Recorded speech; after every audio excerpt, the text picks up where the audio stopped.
If you have ADHD and your relationship with money feels intense, inconsistent, and chaotic, you're not alone. And you're about to understand why this tension gets amplified with ADHD. Because for a lot of us, money turns into a constant tug of war. Instant gratification versus building a financial future. Craving financial security, but struggling with consistency. The messiness and chaos we often blame on money has very little to do with money itself, and everything to do with the story we've learned to tell about it. Welcome to the show. Thanks for flying with us. Have a great day. 3, 2, 1. Welcome to Phenomenally ADHD. I'm your host, Zarina, ADHD and money coach, and unapologetic Gen X ADHDer. If I were to describe what my relationship with money used to be, it would be something like this. Actually, it would be exactly like this. Love, hate, and a lot of tension in between. Most people have a complicated relationship with money. It's tied to safety, to freedom, to fear of not having enough, or losing what we have. But with ADHD, that relationship often becomes more intense, more fluctuant, and harder to regulate. If you've ever felt hopeful and motivated around money one moment and pressured, avoidant, or discouraged the next, this episode will help you understand why that love-hate pattern keeps showing up in your relationship with money.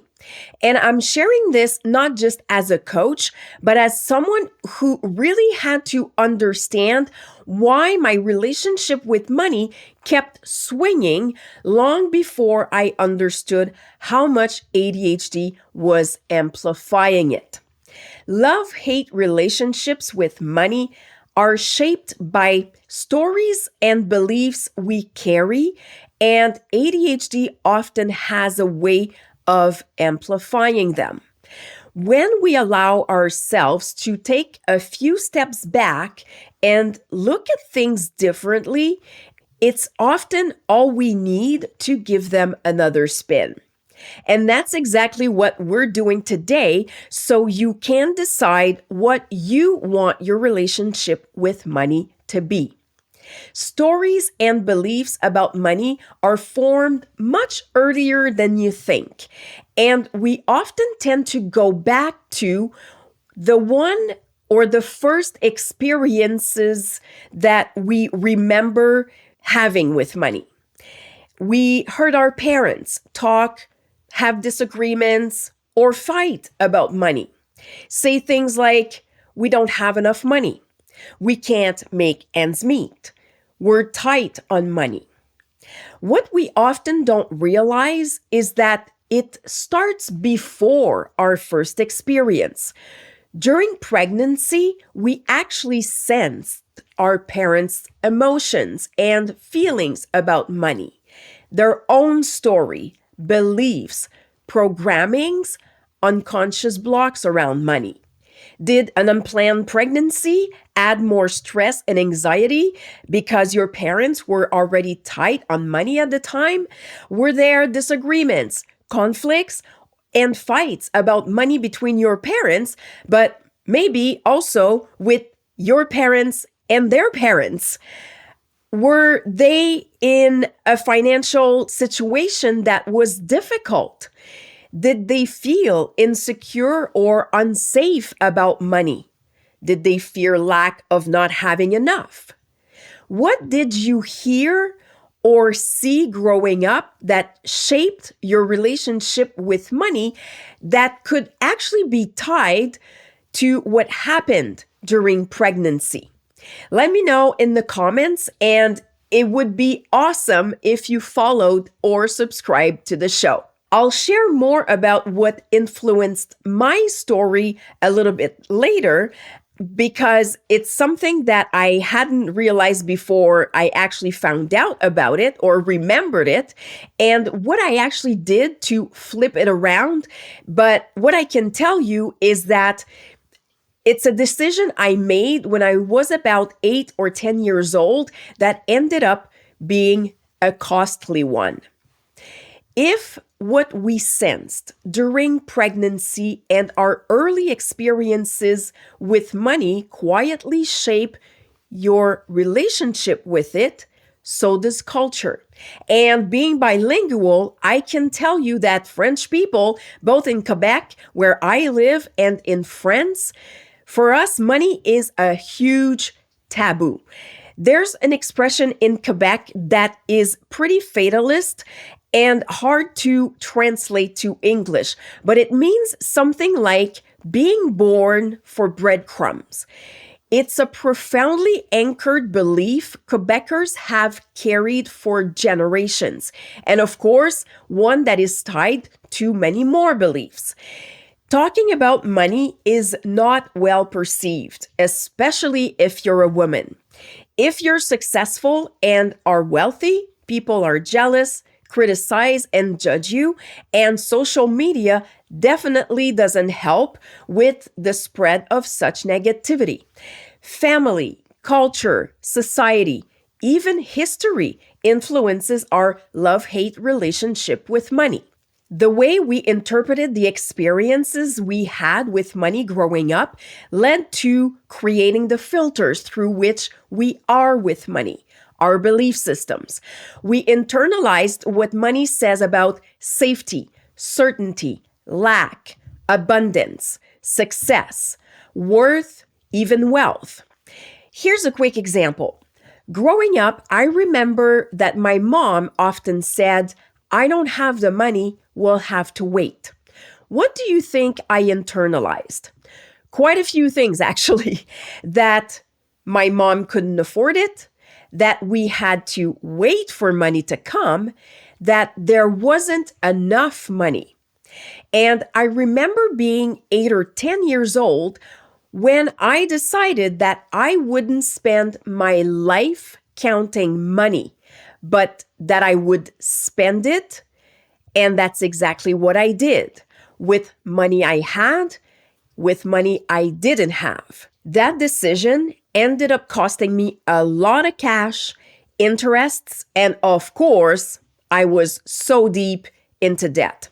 Our belief systems about money really end up becoming unconscious rules, silent expectations, and emotional triggers, which makes me think that if you haven't listened to or watched the previous episode about impulsive spending, you definitely want to make time for that. All right. What else do your beliefs tell you about your love-hate relationship with money?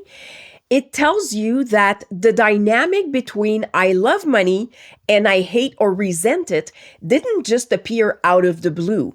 It took place year after year, was repeated over and over again, became deeper and strongly rooted.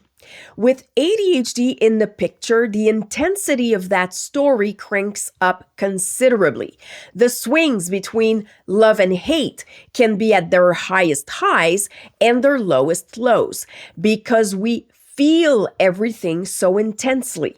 And with all the ADHD challenges money collides with, think dopamine dysregulation, time blindness, low interest, executive dysfunction, emotional reactivity, working memory, impulsivity, boredom, just to name a few, it makes it harder to regulate. So having techniques to regulate our emotions and ourselves can help.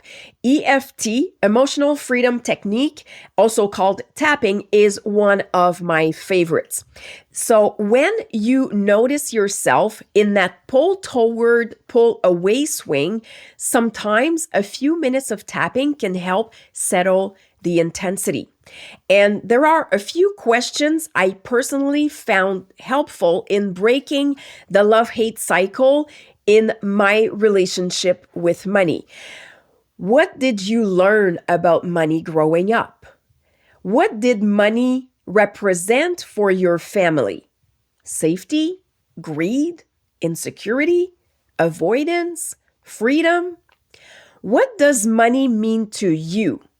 Just notice what comes up when you sit with these. There's a rhythm I've noticed in this love-hate relationship with money. It usually starts with motivation, an intention, a decision that you are finally going to take care of things. Then very quickly, motivation turns into pressure, expectations rise, and what started as something you were very enthusiastic about begins to feel overwhelming. Momentum starts to fade, and so does interest. Tasks get forgotten, things get postponed for weeks, even months. The desire for relief is still there though. But instead of moving toward money, you start to pull away from it. You disconnect, you avoid. And then self-judgment knocks at the door.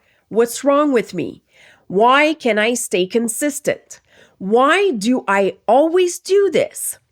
If you want more clarity on your relationship with money, I've linked the free ADHD and money questionnaire in the episode's description. So basically, all you have to do is click the link and it's yours for free. And I want to share something with you because I think it's really going to resonate. So a few years ago, I was working with a business coach and I remember her asking me what my numbers were.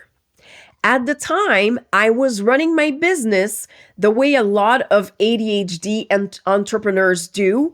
I had a vague idea of what came in, a vague idea of what went out.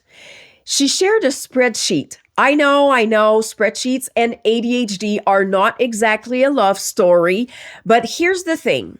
I was willing to try new ways of doing things because I wanted different results. And I made the system fun. And you know what? It worked until it didn't. Every quarter had its own color, income had its own section, expenses had theirs, and the best part, I had every single offer listed so I could see what sold well, what didn't, where my energy was well invested, and where it wasn't. For the first time, I wasn't guessing. I knew what was happening in my business. Then the pandemic. And strangely, those were two of my best years financially. The system worked, the clarity was there, the numbers made sense, and then 2024. Things slowed down, interest dropped, and that spreadsheet started to fade away. I knew it was there. I'd open it once in a while, then less, then almost never. And today, after not touching it for almost 2 years because interest died, I've decided to start using it again this year because it already proved something important. It works. And actually, I got excited getting back in that spreadsheet and looking at everything I had done to make it work for me and to make it work for my brain. Good systems don't fail because they're bad. They fail when interest falls. And if you pause for a second, there's a good chance you can think of a system in your own life that quietly died the same way. Not just with money.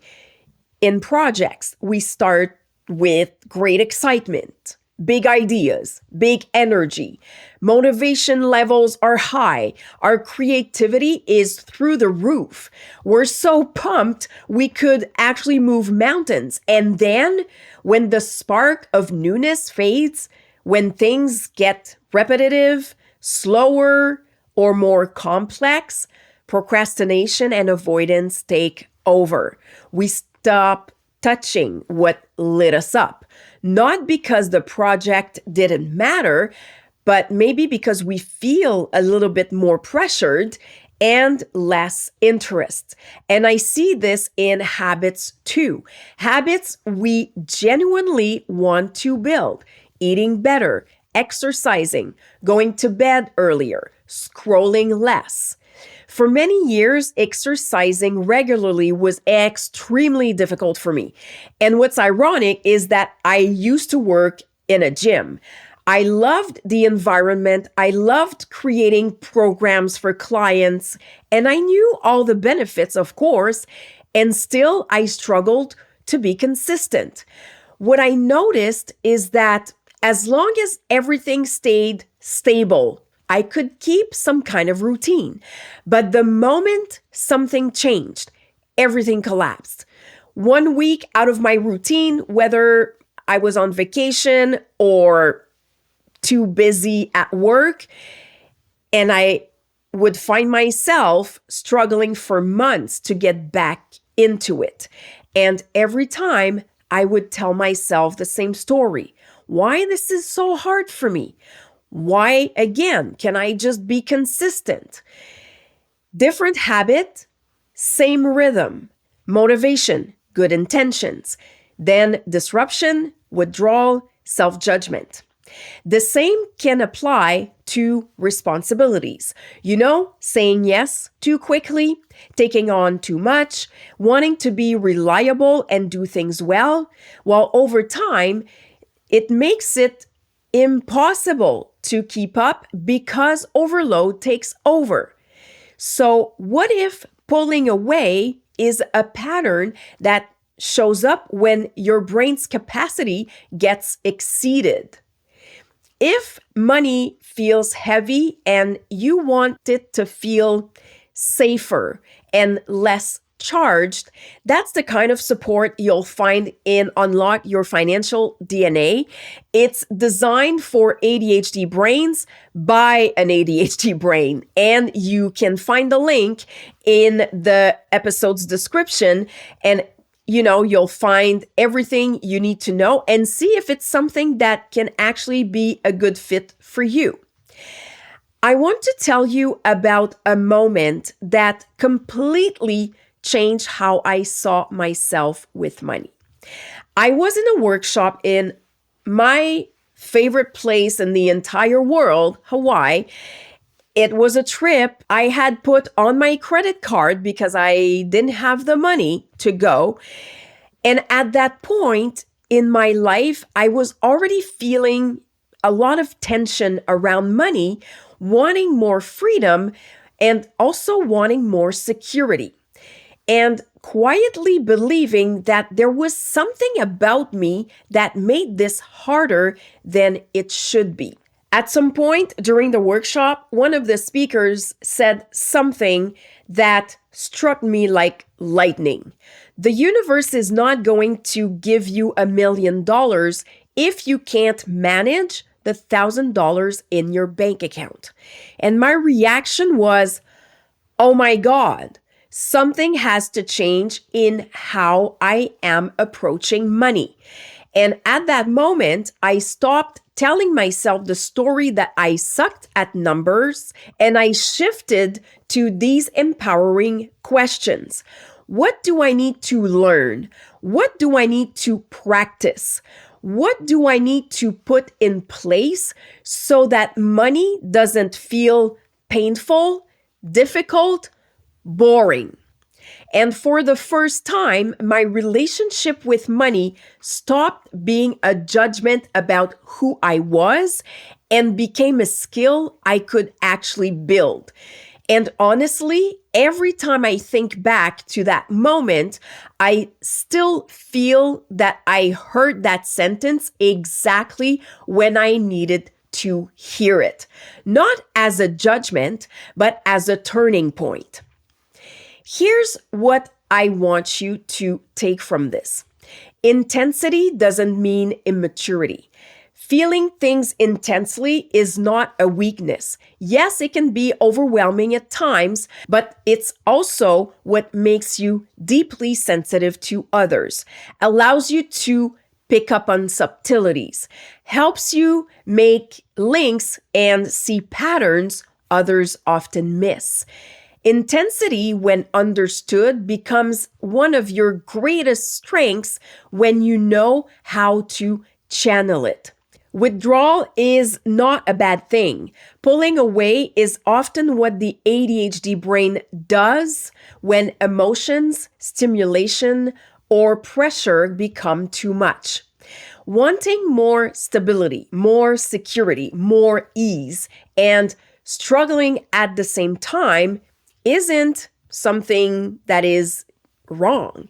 It means you're ambitious, aware, and trying to build something better with a brain that feels deeply, reacts strongly, and is learning how to outgrow challenges that are real. And that's where hope comes in. A love-hate relationship doesn't have to last forever. At any moment, you have the ability to decide and trust that you will find a way to make it work. Not because it's easy, but because you're smart, you're capable, and yes, you're brilliant. You're also resourceful. And there was a moment in my own life where this finally became clear. And I truly hope this episode helped you put things into perspective when it comes to your relationship with money and how ADHD makes it more intense. Make sure to share what you are taking away in the comments. I love reading what resonates for you. And if you know another ADHDer who might need to hear this conversation, please share it with them. Also, hit follow or subscribe so we can keep rewriting the ADHD narrative together. Thanks for spending this time with me. I really appreciate you. Until next time, keep rocking that badass, phenomenal ADHD brilliance, sending lots of love your way, and I'll catch you in the next episode.